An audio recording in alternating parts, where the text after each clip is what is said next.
کہ اگر کسی ایک اسٹیٹ پر جو ہے وہ اٹیک ہوتا ہے، کسی ایک ملک پر اٹیک ہوتا ہے، تو اسے تینوں پر سمجھا جائے گا، یا جتنے بھی اسٹیٹس کے اس ایگریمنٹ کے ممبرز ہیں ان سب کا اٹیک سمجھا جائے گا۔ کیا آپ اسے مسلم کنٹریز کے درمیان ایک کلیکٹیو سیکیورٹی کا جو فریم ورک ہے اس کی طرف سے ایک امپورٹنٹ قدم سمجھتے ہیں؟ جی شرجیل صاحب، یہ بہت امپورٹنٹ ہے۔ دیکھیں پوری دنیا جو ہے ابھی جو نیٹو چل رہا ہے اس میں بھی 31-32 ملک اس کے ممبرز ہیں۔ پوری دنیا نے اپنے اپنے اتحاد بنائے ہوئے ہیں، وہ بھی ایک ڈیفنس کا ہی ان کا ایک معاہدہ ہے آپس میں، نیٹو والے جو ہیں۔ تو اسلامی ممالک کو بھی چاہیے کہ یہ اس میں شامل ہوں، اور آنے والے دنوں میں مجھے لگ بھی رہا ہے کہ اس میں قطر شامل ہونے والا ہے، کویت آنے والا ہے، بحرین بھی آنے والا ہے، اور اسلامی ممالک کو چاہیے کہ وہ اس میں شامل ہوں۔ اور دیکھیں اس میں ہمارا کوئی بیسک جو ہے وہ کوئی جنگ تو ہے نہیں کہ ہم نے کسی سے جنگ کرنی ہے۔ بیسک تو اس میں یہ ہے کہ مشرق وسطیٰ جو ہے اس میں امن ہونا چاہیے، سکون ہونا چاہیے، اور تمام اسلامی ممالک جو ہیں یہ مل کر ایک ایسی سیکورٹی فورس بنائیں جس میں امن قائم کیا جائے پورے اسلامی ممالک میں، اور اگر کسی دوسرے کو بھی ضرورت ہوتی ہے تو ہم اس کے لیے بھی امن کے لیے کام کر سکیں۔ جب وقار صاحب، اگر ہم تینوں کنٹریز کی طاقتوں کو دیکھیں تو پاکستان کے پاس ملٹری ایکسپیرینس ہے اور اسٹریٹجک کیپیبلٹی ہے، اور پاکستان ایک اٹامک پاور ہے، ایک نیوکلیر پاور کنٹری ہے۔ ترکیے کی بات کریں تو وہ ڈیفنس ٹیکنالوجی اور ڈیفنس انڈسٹری میں بہت اہم مقام رکھتی ہے۔ سعودی عربیہ کی ریجنل اور اکنامک امپورٹنس اپنی جگہ بہت بڑی ہے۔ تو آپ کیا سمجھتے ہیں کہ کیا یہ ایگریمنٹ اصل میں ان تینوں کنٹریز کی جو کمپلیمنٹری طاقتیں ہیں ان کو ایک پلیٹ فارم پر لا رہا ہے؟ جی بیسیکلی تو یہ ایسا ہی ہوا ہے۔ آپ کو پتہ ہے پاکستان جو ہے اسلامی دنیا کا واحد ایٹمی طاقت ہے، ایٹمی پاور ہے پاکستان، اور اسلامی دنیا کا واحد ملک ہے۔ اور ترکی جو ہے آپ کو پتہ ہے واحد اسلامی ملک ہے جو نیٹو کا ممبر ہے، اور اس کے پاس جو جدید ٹیکنالوجی ہے وہ بہت ہائی ہے۔ ان کا ڈرون سسٹم جو ہے اس کو پوری دنیا میں مانا جاتا ہے۔ اور رہی بات سعودی عرب کی، تو سعودی عرب معاشی طور پہ بہت مضبوط ہے ماشاءاللہ۔ ان کے پاس بہت سے ذرائع ہیں جو آمدن کے، اور اس کے پاس معاشی طاقت جو ہے وہ بہت زیادہ ہے۔ اور جب یہ تینوں ملک اکٹھے ہوتے ہیں تو اس میں اور اسلامی ممالک جب شامل ہوں گے تو یہ تینوں ملک اپنی اپنی جگہ پہ ایک پاور ہیں، اور یہ بہت اچھی بات ہے کہ یہ تینوں اکٹھے ہوئے ہیں۔ بالکل، اس میں تو کوئی شک نہیں ہے۔ اچھا وقار صاحب، کیا آپ کو لگتا ہے کہ یہ جو ایگریمنٹ ہے اس کا اثر صرف اس کا امپیکٹ جو ہے وہ صرف ملٹری کوآپریشن تک لمیٹڈ رہے گا، یا پھر پروڈکشن، ٹیکنالوجی اور دیگر اکانومک کوآپریشن میں بھی نئی اپرچونٹیز کریٹ ہو سکتی ہیں؟ بالکل شجیل صاحب، ہو سکتی ہیں۔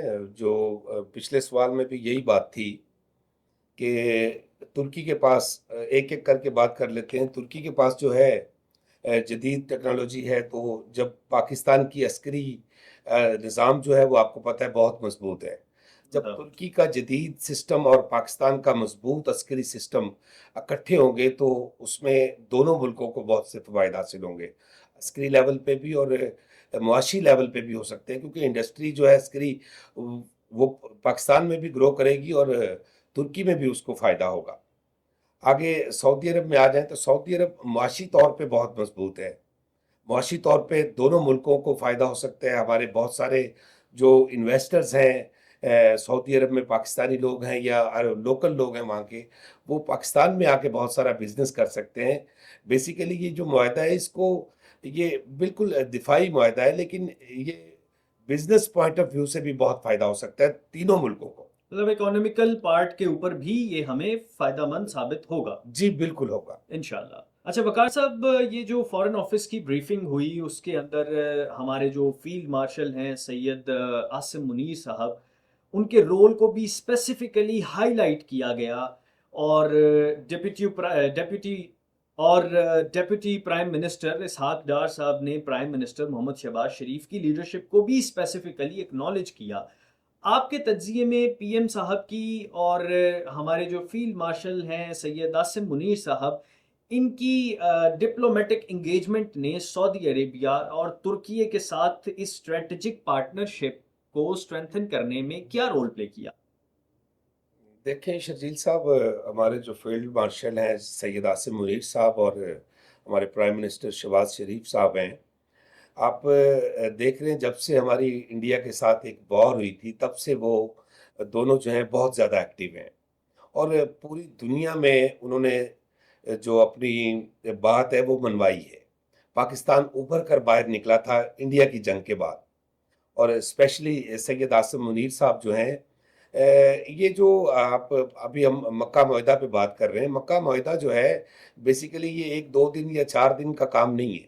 یہ پچھلے سال 2 سال جب سے یہ ایران اور امریکہ کی جنگ تھی، اس میں جب سے یہ جنگ لگی ہے، ہمارے جو آرمی چیف صاحب ہیں، سوری فیلڈ مارشل صاحب جو ہیں، اور ہمارے پرائم منسٹر ہیں، وہ اس دن سے ایکٹیو ہیں، اور تب سے ہی یہ جو بات ڈیفنس معاہدے کی چل رہی ہے تب سے ہی چل رہی ہے۔ آپ کو یاد ہوگا پچھلے سال 25 سپٹمبر میں جب ہمارے ساتھ سعودیہ نے معاہدہ کیا تھا، جی بالکل۔ تو یہ بات اس سے بھی پہلے کی چل رہی تھی، لیکن اس میں بہت بڑا کردار ہے ہمارے آرمی چیف صاحب کا، ہمارے پرائم منسٹر شہباز شریف صاحب کا، اور ہم اگنور نہیں کر سکتے اسحاق ڈار صاحب کو بھی۔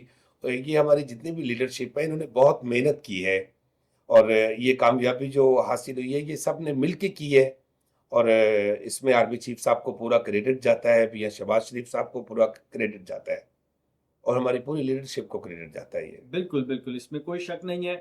ہماری پاک آرمی کو تو سیلیوٹ ہے، بہت زیادہ ایفرٹ پاکستان آرمی، میرے خیال سے پاکستان آرمی نہ ہو تو ہمارا ملک نہایت انسیکیور ایک پوزیشن رکھتا ہے۔ اگر ہم عالمی میپ دیکھیں تو ہماری آرمی نے ہی اس کو محفوظ کیا ہوا ہے، ہم لوگوں کو محفوظ رکھا ہوا ہے، تو اس کے لیے ہم خراج تحسین پیش کرتے ہیں اپنی آرمی کو، چیف آف آرمی سٹاف کو، اور ہمارے پرائم منسٹر شہباز شریف صاحب کو۔ اچھا وقار صاحب، ڈیپٹی پرائم منسٹر اور foreign minister senator Muhammad Ishaq Dar صاحب نے 10 اگست کو اپنے میسج میں مکہ ایگریمنٹ کو ہسٹورک مائل سٹون کہا، لیکن انٹرسٹنگ بات یہ ہے کہ اسی ہفتے ان کی ڈپلومیسی صرف سعودی عربیہ اور ترکیے تک محدود نہیں تھی۔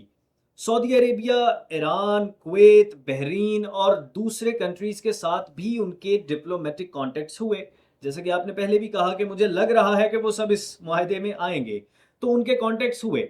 اچھا سوال یہ ہے کہ کیا پاکستان ایک ہی وقت میں ڈیفنس ڈپلومیسی اور پیس ڈپلومیسی دونوں ٹریکس پر کام کر رہا ہے؟ ہاں جی شرجیل صاحب، پاکستان جو ہے بالکل بیک وقت دونوں ٹریکس پہ ہی کام کر رہا ہے۔ پاکستان پیس پہ بھی کام کر رہا ہے، اور ڈیفنس ڈپلومیسی جو ہو رہی ہے اس پر بھی کام کر رہا ہے، اور یہ جو بحرین ہو، کویت ہو، قطر ہو، یہ سارے جو ہیں ہمارے اسلامی برادر ملک ہیں، ہمارا کسی کے ساتھ کوئی جھگڑا نہیں ہے، اور پاکستان جو ہے بہت خوب انداز میں ان سب کو چلا رہا ہے، اکٹھے چلا رہا ہے، اور ان کے آپس میں بھی کچھ اختلافات تھے بھی، ایران لگا لیں، قطر لگا لیں، تو پاکستان نے پوری کوشش کی ہے کہ ان کے جو اختلافات ہیں ان کو بھی کم کیا جائے، ان کو ٹھنڈا کیا جائے، ان پہ پانی ڈالا جائے، اور یہ دونوں سارے جو ملک ہیں خلیج کے اور جو فارس کے، یہ جو لوگ ہیں، یہ سارے ملک جو ہیں یہ ایک جگہ پہ اکٹھے ہوں۔ پاکستان نے بہت بڑا کردار ادا کیا ہے، بڑے بھائیوں والا کردار ادا کیا ہے پاکستان نے ان ممالک کے ساتھ، اور سعودی عرب تو ویسے بھی ہمارا بھائی ہے، اور یہ سارا جو پاکستان لے کے چل رہا ہے، یہ دونوں چیزیں پاکستان اکٹھے لے کے چل رہا ہے اس کو، اور انشاءاللہ پاکستان کو کامیابی آنے والے وقتوں میں بھی، آنے والے دنوں میں بھی آپ اور بہت ساری چیزیں سنیں گے جس میں پاکستان کو بہت سی کامیابی حاصل ہوں گی، انشاءاللہ اور ان بھائیوں، ان دوستوں، ان ملکوں کے ساتھ مل کر ہوں گی انشاءاللہ۔ انشاءاللہ۔ اچھا وقار صاحب، فارن آفس نے ایک بہت امپورٹنٹ بات کہی کہ مکہ ایگریمنٹ فیوچر میں دوسری کنٹریز کے لیے بھی اوپن ہے۔ آپ کے نزدیک اگر گلف یا مسلم ورلڈ کے دوسرے کنٹریز اس فریم ورک کا حصہ بنتے ہیں تو کیا یہ فیوچر میں ایک براڈر کلیکٹیو سیکیورٹی آرکیٹیکچر بن سکتا ہے؟ اور اگر فیوچر میں اس فریم ورک میں مزید کنٹریز شامل ہوتی ہیں تو کیا پاکستان کی ریجنل ڈپلومیٹک امپورٹنس بھی آٹومیٹکلی بڑھے گی؟